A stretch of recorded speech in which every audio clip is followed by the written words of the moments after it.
va parler de la tuberculose. Machallah. Tuberculose, pourquoi nous allons parler de tuberculose? Comme nous l'avons dit, tuberculose, c'est une maladie qui est très courante, surtout en Afrique, surtout au Sénégal. Et c'est courant par rapport à notre mode de vie et par rapport à tout ce dont on a parlé tout à l'heure, soit de la négligence, soit de la peur d'être malade, soit le manque de moyens aussi de se soigner. Et donc la tuberculose aussi est répandue en Europe et en Amérique parce que les gens voyagent maintenant, c'est la mondialisation. Donc mondialisation, voilà, les bactéries aussi sont sur nous et on voyage avec. Partout où on va amener nos bactéries. D'autant plus que la tuberculose, beaucoup de gens l'ont sans le savoir. Parce qu'on peut avoir la bactérie et elle s'endort dans notre corps, elle ne bouge pas. Elle attend un jour où tu es down après pour t'attaquer quoi. Mais elle est dans ton corps, elle ne bouge pas. Elle est vivante, mais elle ne te rend pas malade. Voilà. Il faut savoir c'est qu'est-ce que c'est la tuberculose. En wolof dañuy wax feebaru saqat bi. Donc lan mooy feebaru saqat bi. Naka lay ñëwee ci nit. Comment on l'attrape. Alors, quand on l'attrape, qu'est-ce que ça nous fait?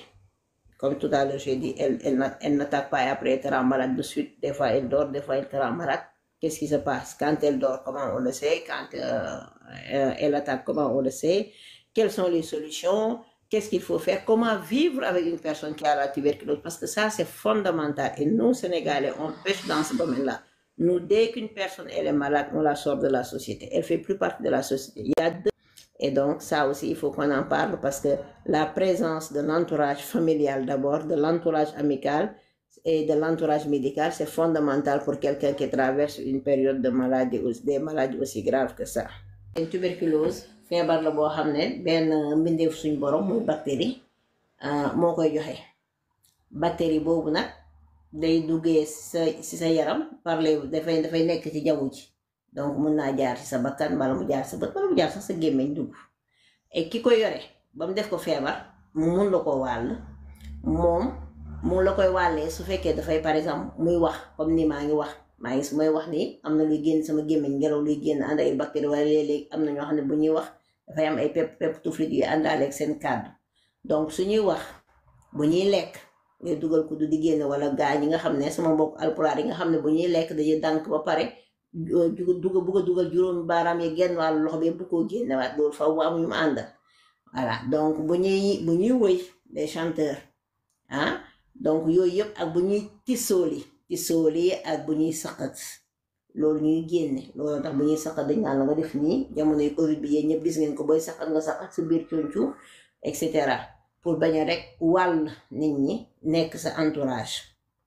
donc loolu mooy tuberculose. am na nag ñoo xam ne bu ñu amee tuberculose duñ mun nañ la ko bañ a wàll parce que ñoom tuberculose boobu dafay nelaw ci seen biir yaram maanaam bactérie bi dafay dugg amul doole trop mu tëdd di nelaw di suwoonu foofu di ut doole di xaar bés bu mu lay jeeku donc ñooñu bu ñu nekkee ci loolu donte am nañ tuberculose duñ ko mun a wàlle donc dañuy def différence entre ñaari tuberculose bi nga xam ne dafa summal ñi ko yëngatu jox nit ki feebar ak tuberculose bi nga xam ne mi ngi ci nit ki mais nit ki mun na ko sax bañ a xam parce que mi ngi nelaw léegi lan mooy tax nga xam ne am nga tuberculose dañ lay defar soit bu fekkee ne am nga ko muy yow di nga gis ci say sécrétion di nga gis ngay saqat pourquoi parce que bu saa bu ngi leen di wax ne tuberculose day nekk principalement maanaam poumon yi ci la gën a sawar a nekk ci la gën a sawar a màgget poumon yi mooy fi nooy mooy fi nekk ci suufi faar yi nii tuberculose nag moom bactérie bi koy joxe foofu la bëgg a dëkk principalement foofu la bëgg a dëkk mooy dëkkuwaayam bi gën a bëgg mais léeg-léeg du nekk foofu yëpp léeg-léeg mu nekk ci yax yi ñu koy wax tuberculose osseuse léeg-léeg mu dem ci rein yi donc mun naa nekk si beneen cër bu dul poumon yi mais en général comme si dans le cerveau waaw wala mu jàpp yuur gi d'accord léegi su ko defee bu fekkee dafa nekk si nit ki ni nga koy xamee moom surtout ci poumon yi boobu moo ci gën a yomb xam ndax boobu forcément da ngay saqat parce que poumon yi lu ci dugg rek boromam day saqat ndax poumon yi da koy bëgg a génne donc loolu tax dafay comprimé pour saqat ko pour saqat bi di ko teppi ci kawam pour mu wiccax ko mu génn jaar ci boli gi génn wala mu dugg ci biir bi donc loolu tax forcément ko am tuberculose te nekk tuberculose des poumons da ngay saqat donc ça veut pas dire que saqat yëpp tuberculose la parce que léeg-léeg nga soj di saqat ndax soo sojee sa voie respiratoire yi jàpp fii ak nii dangay saqat aussi pour ubbi sa voie respiratoire pour ngelaw li mën a jàll bu bëri mais am na saqat yoo xam ne yu métti yoo xam ne jàpp sa poumon ba pare ngay am sécrétion yoo xam ne dafay am trace de sang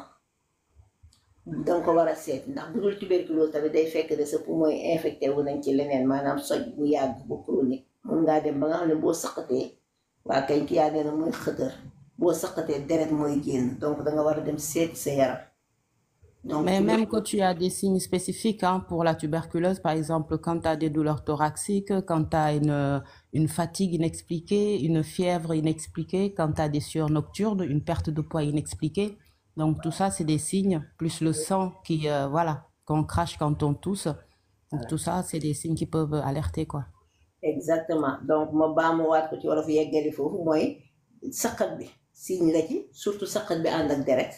mais comme ni leen ko Gustave waxee loolu am na yeneen signes yoo xam ne danga ko ci war a seetlu parce que xam nga saqat bi wax naa leen ne am na yeneen feebar yu sew yu joxe saqat comme ay soj rek day joxe saqat wala grippe ak yooyu léegi nag boo jëlee saqat boobu ànd ak trace deret bi plus nga am ay douleur thoracique maanaam sa dënn bi di métti mel ni dañ laa poñe dañ laa xoj fii am mel ni dafa am ko ñëw jàpp sa ñaari weddi nii seere ko naj ko muy métti ngay sentir douleur bi bu baax a baax sentir sa yaram aussi di métti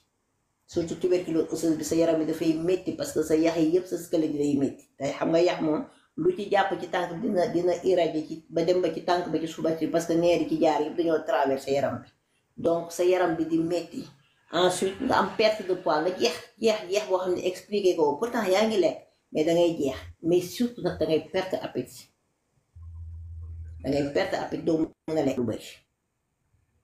doo mën a lekk lu bëri man loolu tuberculose man loolu daf ma ci jaaxal sa appétit bi damay mel ni appétit liir bu ko defee nag bu dee Sénégal dañ naan yow doo lekk temps yi lan moo la dal del lekk dangay jékki-jékki ngay frissonner pourquoi parce que sa muscle bi dañuy seey dangay jeex tàkk xam nga boo jeexee moom ça veut dire que sa muscle yi ñooy dem seen donc dangay jeex tàkk ngay jékki-jékki di lox sa di frissonner di lox sa yaram bi di daw di lox ensuite nga am douleur thoracique nga am une fatigue ak faiblesse boo xam ne doo ko mën a expliquer boo gisee ko am tuberculose par exemple fii ma toog nii ñaari karo ci sama kanam ku am tuberculose te tuberculose bi songu ko su jógee du mën a dox fii ak ñaari karo il faut mu toog parce que dafay essouffler xol bi dafay essouffler donc dangay am foog ne sax dafa am problème cardiaque parce que amatul en plus c'est les poumons et les poumons voilà c'est l'air et tout ça donc le fait d'être essoufflé et tout ça et que les poumons soient fatigués on manque forcément d'oxygène et le fait qu'on manque d'oxygène ça provoque en fait une tachycardie c'est-à-dire que on a le rythme cardiaque qui augmente et si on a des antécédents cardiaques ça peut amener à une crise cardiaque ou voilà il y a beaucoup de choses qui peuvent s'en suivre après quoi. Donc loolu mooy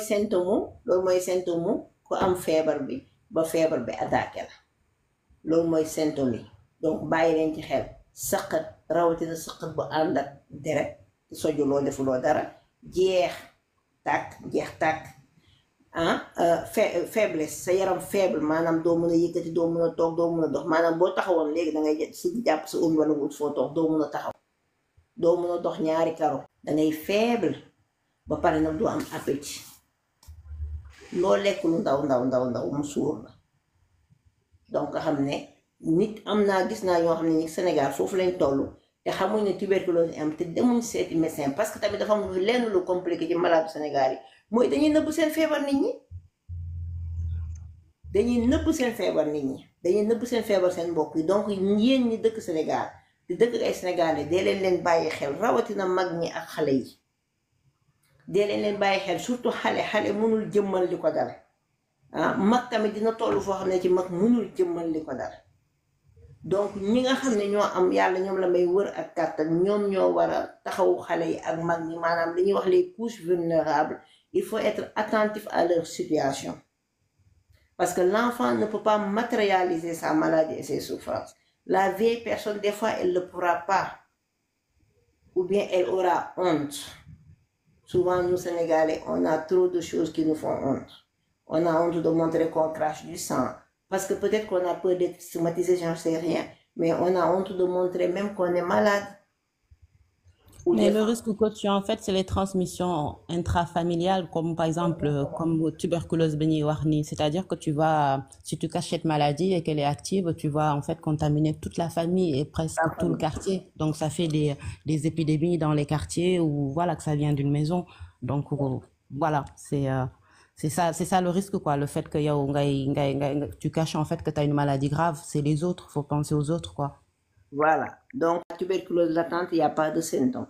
Maintenant, soo bëggee vérifier ndax sa saqat bi balaa ngay xaar bay jeex bay def loolu yëpp par exemple nga commencé saqat rek nga may vérifier ndax dama am tuberculose lan nga war a def dem hôpital soo demee hôpital nga def test de crachat wala nga def radio des poumons parce que su fekkee ne da nga am tuberculose mu attaqué poumon bi da ngay gis mu tacheté comme si da nga doon tox cigarette gis nga tox katu cigarette di ngeen koy gis ci paquetu cigarette bi bu fekkee ne am na ñuy tox ci live bi nga am ay tupp sa poumon yi mu mel ni dafa am saleté donc su fekkee ne da nga am tuberculose aussi sa poumon yi noonu lay def parce que bactérie bi dafay ñeeñ sa poumon yi donc noonu lay def bu ko defee soo defee radio des poumons di nga ci gis tache léegi duñ xam ndax cigarette bi moo la ko joxoon su fekkee da ngay tox wala dara donc après dañ koy compléter par test de crachat wala ñu defal la comment ça s'appelle biopsie wala li ñuy dugal tuyau bi ñuy dugal sa poumon dem def ci prélèvement naka la tudd Gustave. Ouais, c'est ça, c'est une petite biopsie, quoi. Une petite biopsie voilà dañ lay defal petite biopsie dugalal la benn tuyau nii mu traversé sa buri bi dugg sa poumon yi ñu def ci coppet benn yëf dem analyser ko ci saa si dans la journée bu dee France dans la journée nga am sa résultat nga xam léegi nag boo amee tuberculose déclarée qu'est-ce qu'il faut faire. C'est-à-dire que avant que ce soit aussi grave, faut penser aussi à vacciner les enfants contre la tuberculose parce que c'est obligatoire partout pour éviter les cas graves de tuberculose plus tard. Donc, par exemple, si tu es vacciné étant petit de la tuberculose, du BCG, ñun ñëpp xam nañ ko bacille de Koch-Guérin et tout ça. Donc, si jamais, en fait, à l'âge adulte, tu chopes la bactérie, tu peux développer la maladie, mais tu ne vas pas développer des formes graves parce que tu as été, t'as été vacciné et que, voilà, par traitement antibiotique, voilà, la maladie peut disparaître de 6 à 9 mois de traitement. Voilà. Donc, pour revenir, par exemple, si quelqu'un a la tuberculose qui est déclarée, bu fekkee Sénégal la Sénégal foofu duñu mën a def loolu c'est d'isoler le malade. C'est-à-dire qu'il faut pas laisser le malade, en fait, avec les autres. C'est-à-dire faut l'isoler. En plus, quand on voit le malade, faut porter un masque. Donc, pour voir la personne. La personne peut pas dormir dans le même endroit que toute la famille. Donc, faut faire aussi des dépistages réguliers. Par exemple, bien vérifier les espaces. Par exemple, vous faites si la personne qui a la tuberculose, en fait, est dans une chambre, par exemple, si elle sort de cette chambre-là, faudra bien désinfecter la chambre, nettoyer la chambre. Mais la première chose à faire, c'est-à-dire quand une personne a la tuberculose, faut l'isoler. Faut l'isoler. Quand je parle d'isolement, mais faut l'isoler, c'est-à-dire éviter tout moyen de contact. Enfin, même beaucoup ils disent voilà, tu portes un masque, quand tu sors de la chambre, tu te laves les mains, voilà, que ce soit dans un milieu hospitalier ou à la maison. Mais voilà, le meilleur moyen, en fait, c'est que quand quelqu'un a la tuberculose, c'est de l'hospitaliser à l'hôpital la première semaine de traitement antibiotique. Il faut l'isoler à l'hôpital. Donc, au Sénégal, heureusement, Goussa, les gens te répondent ici. Apaisement, Aksamadom, Ardo, le Sénégal amna isolement. Ensuite, le Sénégal, le Sénégal, ça donne fait tuberculose gratuitement. Donc, c'est une bonne nouvelle, c'est une très bonne nouvelle. Parce qu'au Sénégal, il y a beaucoup de milieux qui favorisent que tuberculose bi di tasaaroo ci dëkk bi. Alors donc, la personne dañ ko war a isoler normalement à l'hôpital si c'est possible. Su fekkee c'est pas possible, ñu hospitaliser ko à domicile mais isoler ko. Comme ni ko Goussa waxee bu ñu ne isoler nit waxuñ ñu sànni ko. Ça veut dire que mun naa nekk ak population mais ñëw à l'hôpital wala isoler ko ci kër gi. Ko isoler ci kër gi, ça veut pas dire que waa kër gi yëpp génn leen abal ko kër gi. Ça veut pas dire moom ci boppam nañ ko teg ci benn ruq ci kër gi boo xam ne kenn du fa ne déedéet. Ça veut juste dire que nañ ko jox benn chambre boo xam ne moom moo fa ne bokk ko kër. Ku fay dugg da ngay sol masque soo génnee nga raxas sa loxo ak saabu ba set parce que soo solulee masque moom di wax ak moom suy wax naa leen ne bactérie bi dafay génn sooy wax day génn day ànd ak tuflit yi di génn sooy tisooli xam nga booy tisooli léeg-léeg mu am ngelaw bu tooy bu génnee sa bakkani bactérie bi mun naa ànd ak moom sooy lekk pareil mun naa ànd ak moom donc moo tax dañ ko war a isoler maanaam du bokk ak nit ñi lekk dañ koy defal plateau yam bu baax yóbbul ko néegam donc premier réflexe mooy il faut l'isoler. Deuxième réflexe, il faut commencer le traitement antibiotique de suite parce que comme ni ko Gustave waxee tuberculose dafay heureusement c'est une maladie qui est curable maanaam dafay wër moyennant un traitement de 6 à 8 semaines. Donc il faut nécessairement que personne bi jël traitement yam comme on lui a dit ñun nag waa Sénégal bu ñu la joxee traitement nga jël ko ñett fan tane nga bàyyi ko wala nga am coppite gu toll ni wàññi garab yi bu ñu la jëlee 4 doom nga am ñett fan tane nga ne xaaral ma jël benn rek ñeenti dafa bëri nangam comme si yow dangaa amoon doctorat en médecine.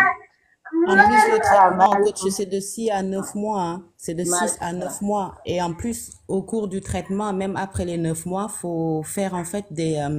faut faire des traitements et faire des prises de sang régulièrement en fait. Donc voilà, c'est 9 mois de traitement. Donc buñ ne rek kooku moo ko amoon dem na hôpital isolé nañ ko jeex na yéen ñi mu dëkkaloon da ngeen dem seeti seeni test da ngeen dem defi seen test ak seen yaram pour xool pour xam ndax contaminé wu leen.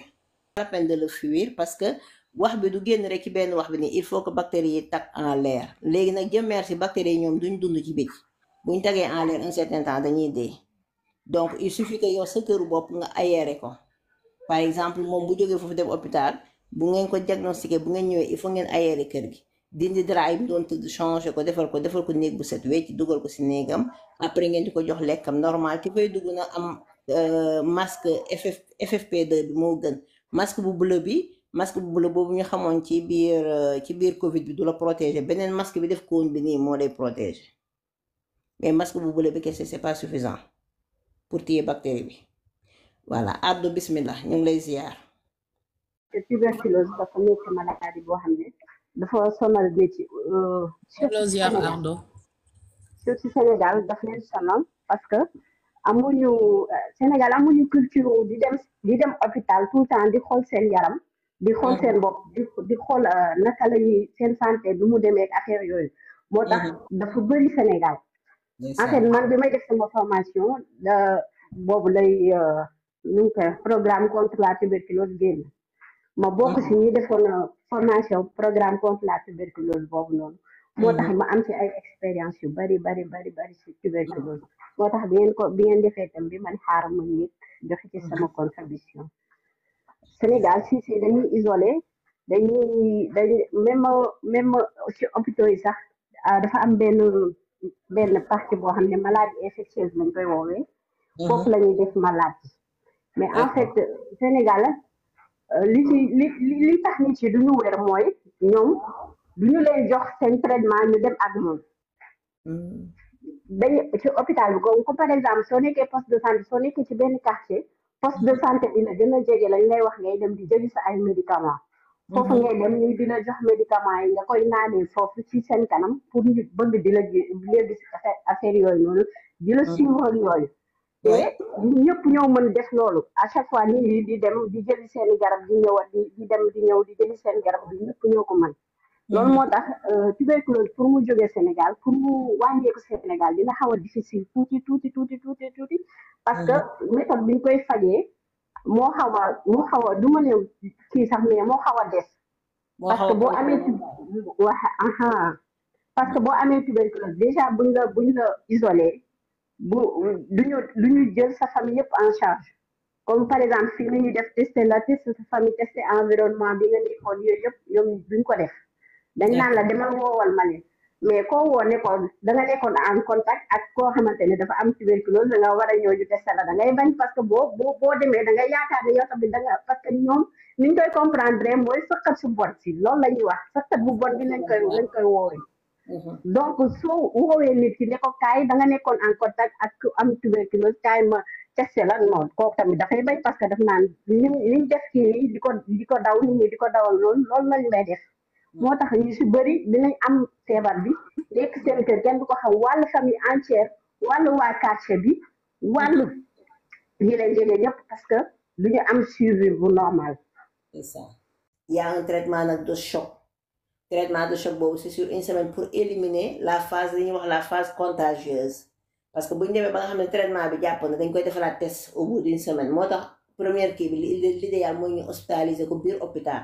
parce que dafa war a defaat test au bout d'une semaine su defee test au bout d'une semaine ñu gis ne elle n'est plus contagieuse parce que pour ñu defal la test crachat bi dafa am luñ ciy xool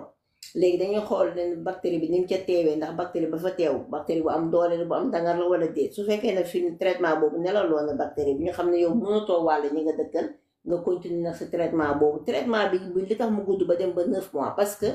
dañ ko war a éradiquer ba nga xam ne dootul yeewu sa yaram et comme ni ko Ardo waxee malheureusement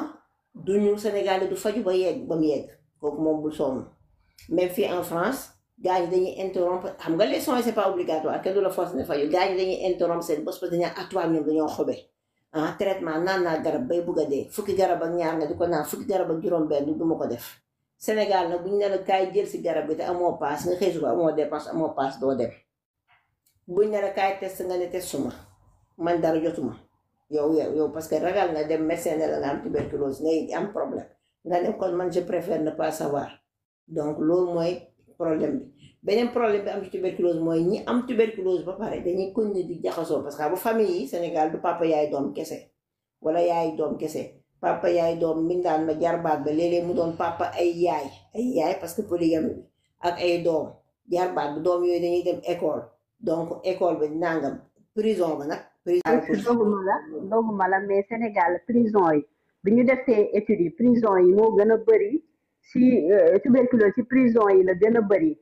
prison Sénégal yëpp presque si la moo gën a bëri tuberculose parce que moo tax boo génnee prison rek yow dañ la war a isoler directement ba xam yow am nga tuberculose balaa ngay duggaat ci sa famille wala nga koy wàll qui que ce soit dañ la war a tester ba pare parce que tuberculose bi ñu defee études yi gis nañ ne si prison yi la gën a bëri parce que entassement bi moo tax ni ñu leen di entassé noonu moo tax bu kenn amee rek ñu bëri dañuy am tuberculose foofu la gën a bëri. waaw condition yooyu day tax feebar bi di propagé wu boo ñëwee suñu biir kër yi dañuy yekk booli bi añ jusqu'à présent yu bëri dañ koy def yekk booli bi ñëpp ku ñëw sukk ñëw toog bu ñuy añ ñu dañuy waxtaan di xàqataay waxtaan parce que di génn lépp di génn donc yooyu yëpp dafay tax bokk poti ndaa bokk kuddu maa ngi ko doon wax sànq yooyu ay règles d'hygiène la yoo xam ne suñ ko doon seetluwaat xaw ci am tuuti coppeeku buñ ci def dinañu dimbale ba yenn feebar yi duñ ko wàllaan donc léegi loolu yooyu ñu mode boobu ñuy dundee nga ñëw si transport en commun yi nga jël cette place wala nga jël njaga njaay bi ñun ñëpp ñu fees ci dell dañuy waxtaan dañuy wax téléphone allo na nga def nit buy wax ay tuflitam dafay génn te ñun fu ñu nekk yaakaar nañ ne war nañ faa mun a waxee téléphone donc léegi loolu moo tax feebar boobu du gaaw a jóge Sénégal te dañuy jóge Sénégal léegi di dem bitim réew di ko fa yóbbu aussi loolu moo tax aussi bitim réew aussi gën koo bëri ne donc maintenant su ma waxee loolu ba pare wax conditions yi nag ci xamante alors que xam nañ ne ñun feebar bi am na lu koy faj mais am na lu koy prévenir muy ñaq bi ñaq boobu ba kii wax léegi Gustave muy BCG nit ñi dañ ko war a defal seen doom yi depuis tout petit comme ça même bu fekkee dañu am tuberculose day doon bu leen di cof du doon bu leen di sonal pourquoi ñu bañ mu sonal la parce que comme ni ko Gustave waxee sànq tuberculose boo ko teelutee faj da lay rey parce que soo amulee muscle da ngay dee te moom day ronger sa muscle yi lay dundee sa suuf yi lay dundee moo tax comme tuberculose day jeex tàkk donc daf lay rey naka la lay reyee aussi dafay infecter sa poumon yi ba dootoo mën a nooyi looloo tax comme tuberculose te mu attaqué ko dëgg mënul dox fii ak ñaari karo mooy mënoo jéggi paa soo ma jéggee sama tànk ndeyjoor bi teg ko tànk càmmoñ bi du ko fekk te sëgguma soo amee tuberculose mu attaqué la dangay sonn mënoo taxaw dangay toog dangay gis fu mu taxaw minute mu jàpp ndigam jàpp oomam parce que mënul taxaw amul force taxaw parce que bactéries yi ñoo dundee doole donc à force nga nekk loolu dangay xëy suba rek ñu fekk la nga nekk nan dee maara day misi yàlla boole mosal ñu ñëpp gudd fa nag wër donc moo tax dañoo war a bàyyi xel suñu bopp xam ne gis dara loo yëg sa yaram nga dem ci docteur faji ko dafay tax nga gën a ñoŋal sa dund mais c'est pas parce que dangaa dem ci hôpital que hôpital médecin bi da lay gisal jàngoro médecin bi jàngoro bu mu fekkul sa yaram mën na koo gis wallaahi yàlla xam na ko du la inventé ay jàngoro te yow boo demee di nga muccal sa bakkan ñoŋal sa dund ba pare muccal say bakkanu njaboot parce que soo delsee wàllu ko sa njaboot imagine nga ñëw wàllu ko sa njaboot gi ëmboon sa liir ba sa parental ba yéen ñëpp ngeen am feebar boobu wax léegi loolu ba kañ ci lan rek ci nëbbatu rek donc il faut que ku nekk jël ses responsabilités comme ni ko Ardo waxee Ardo pour ba rafet da nga wax boo génnee kaso normalement dañ la waroon ne demal defi dépistage mais yow sa bopp nga am yittee defi dépistage bi pour mun a xam foo toll sa situation pour mun ko jël en charge d'autant plus que am nañ ay traitement antibiotique boo xam ne da koy wëral ñu waxtaanee yeneen forme de tuberculose yi wala ardo ku ci disponible parce que wax nañ sànq bi ñuy commencé que de tuberculose du dal du attaqué kese poumon bi dina nekk ci cerveau bi dina nekk ci rein yi dina nekk ci yax yi donc bactérie la buy doxantu ci sa biir yaram. mooy li ñuy tuddee coach la tuberculose extra-pulmonaire. Parce que mën na affecter aussi d'autres organes en dehors des poumons par exemple mën na varier selon organe bi nga xam ne moom touché na ko par exemple les ganglions lymphatiques yow mën nga am par exemple tu as les ganglions qui gonflent qui sont indolores par exemple des ganglions surtout le cou fekkee si tu as les ganglions qui sont vraiment gonflés autour du cou quoi. Tu peux aussi avoir la tuberculose des os des articulations par exemple mën nga am ay douleurs osseuses, des articulations qui sont enflées, difficulté aussi à bouger. Tu peux aussi avoir la tuberculose des reins, par exemple une présence de sang dans les urines aussi, mën nga ko am wala aussi ay douleurs yoo xam ne c'est au niveau lombaire aussi. Ça aussi, ça peut être une sorte de tuberculose. Tu peux aussi avoir la tuberculose du système nerveux central, par exemple les méningites tuberculeuses. Par exemple, tu peux avoir des maux de tête sévères, des nausées, des vomissements, une certaine raideur au niveau de la nuque, des troubles de la conscience. Tu peux aussi avoir la tuberculose aussi de la peau, c'est-à-dire des lésions cutanées, ulcères et tout ça. Donc voilà, il y a beaucoup de sortes de tuberculose, mais la plus fréquente, c'est la tuberculose pulmonaire. ci programme de vaccination du Sénégal def nañ ci tuberculose mais à 15 jours de la naissance nga war a jël normalement vaccination tuberculose mais Sénégal comme amuñu culture vacciner seen doom yi ba mu yegg da ngay gis koo xamante ne sax même xew moo ko gënal dem vacciner doomu da ngay moo tax tuberculose dafa gaaw a jóge parce que boo defee vaccination bi peut-être que du la complètement ba nga bañ a am tuberculose mais doo am bu sévère bi comme par exemple dalay li coach wax léegi dalay cof rek mais du la sonal yenn sonal comme par exemple ñuy defuloo vaccination bi et tout ni mu leen di sonalee du leen ko sonal mais dañ ko inclure ci programme de vaccination. Voilà donc ñoo ko déggandoor sama mbokk yi doomi jigéen ñi nekk Sénégal te tollu ci jur si ngeen wësine yàlla may leen omi sedd guy ngeen am wësin ci jàmm fukki fan ak juróom sa bésu tudd doom bu delsee yóbbu ko mu defi première vaccin am nga xam ne moo koy musal ci yenn feebar yu bëri BCG donc su ko defee nga mën a am xel mu dal protéger nga sa njaboot. Ensuite ñu fexe fagaru ci wàllu set ak ci wàllu góorlu bokk potu ndaa du obligation bokk kaatu naanukaay du obligation jël sa siwo def sa garaaf rek teg sa pot ku ñëw tànk naan foofu du obligation du set l'idéal mooy ñu am kaas ku nekk booy naan la jëli sa kaas suñ paree ñu rax sa saabu teg mun nañ bokk boolu añ bi buñ bokkee boolu añ bi yaa xëyti mu naan buñ jël boolu añ bi def ko boolu conférence maanaam añ moo ñu fi indi nañ añ en silence bu dëkk ba sax xale ñëpp ñu ko wax ci ndab waaye léegi boo déggee gaañu ay day mel ni ndënt bi ñëppay wax bu mel ni ay tukuloo yu gis ndawal donc ñëppay wax bu ko defee bu ngeen di wax rek affaire yi di génn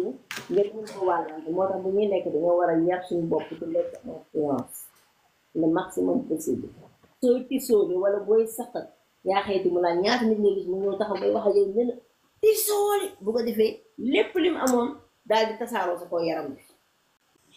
sama goro waaye dugal foofu voilà léegi bactéries ak virus ñoom ñëpp ay petits mindeef la c'est des êtres vivants yoo xamante ne nii dañuy développé wu ci biir doomu aadama léegi bactérie moom ak contrairement ak virus bactérie moo gën a ngand virus moo gën a ndaw mais bactérie une fois ci biir organe bi maanaam que ce soit rognon yi que ce soit xol bi que ce soit fenn moom dafay multiplier wu sans problème mais virus moom dafa soxla cellule bi nga xamante ne dafa xaw a sonn maanaam benn cellule bu xaw a feebar maanaam mu jël benn cellule ci sa biir yaram loolu la soxla pour diviser wu les bactéries se multiplient mais les virus ça se divise léegi nuñ tudd ku tuberculose moom nga nekk ci poussière nga nekk ci fumer cigarette fumer yenn charbon yi et autres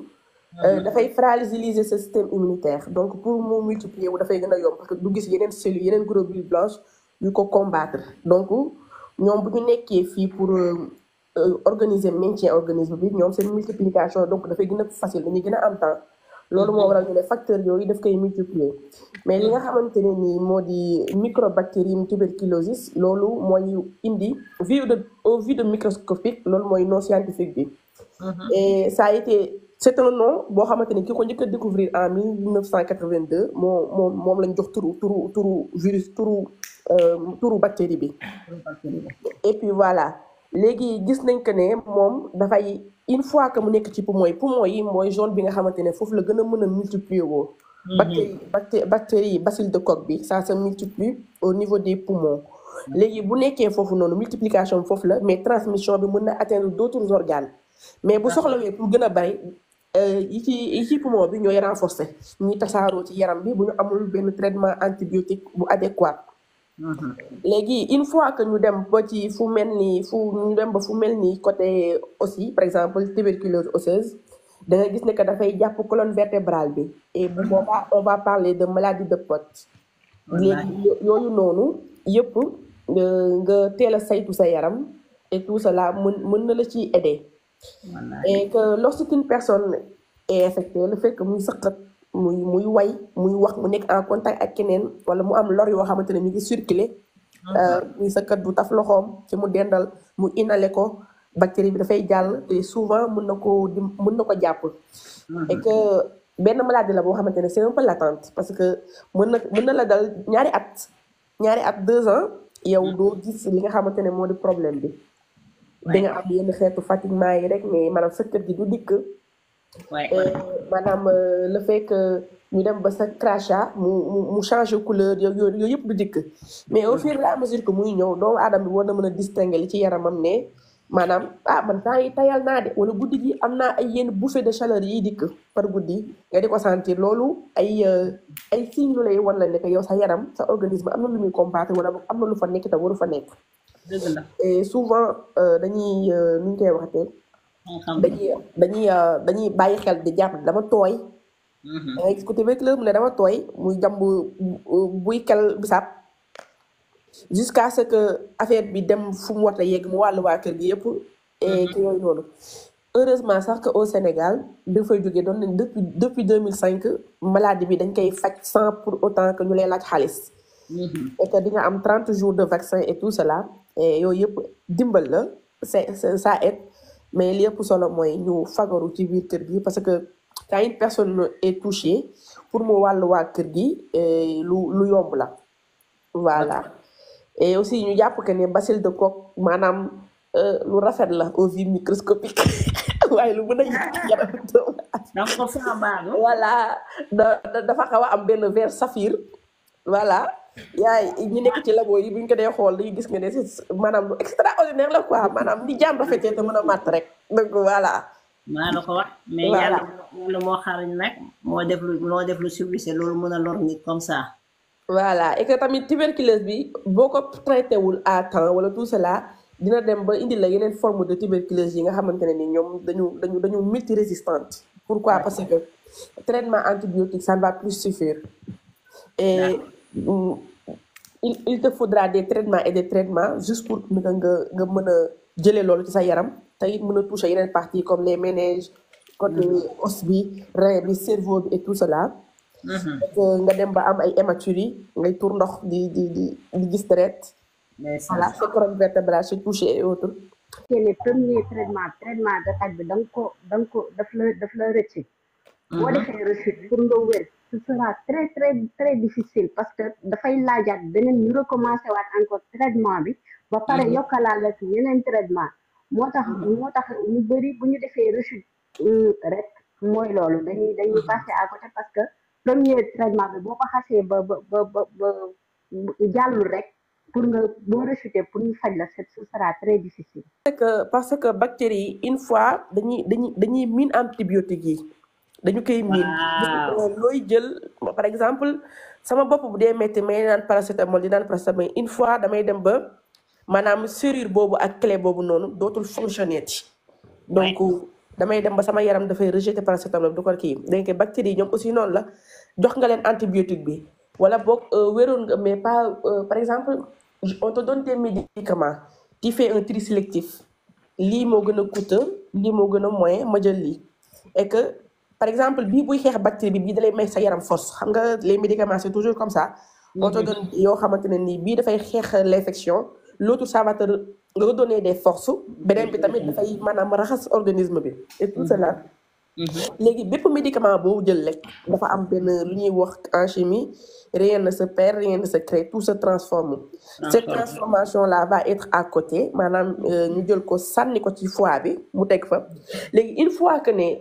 bactérie bi duggaat na rek ça va automatiquement se réveiller la multiplication va être beaucoup plus maanaam nu ñu koy dafay gën a gaaw bu ñu doon def bactérie bu duggee ci yaram une première fois deuxième fois bu fa duggaatee multiplication bi dootul nekk de 2 à 4 mais dafay nekk de 6 à 12 donc loolu la ñuy woowee résistance il va être beaucoup plus résistant et day gën a wax enfin on est réveillé dañu cëppi ñu commencé yàq fi daw dem ci rein yi daw dem ci fii daw dem ci faa loolu la wax ku miin sa xuloo yab la donc exactement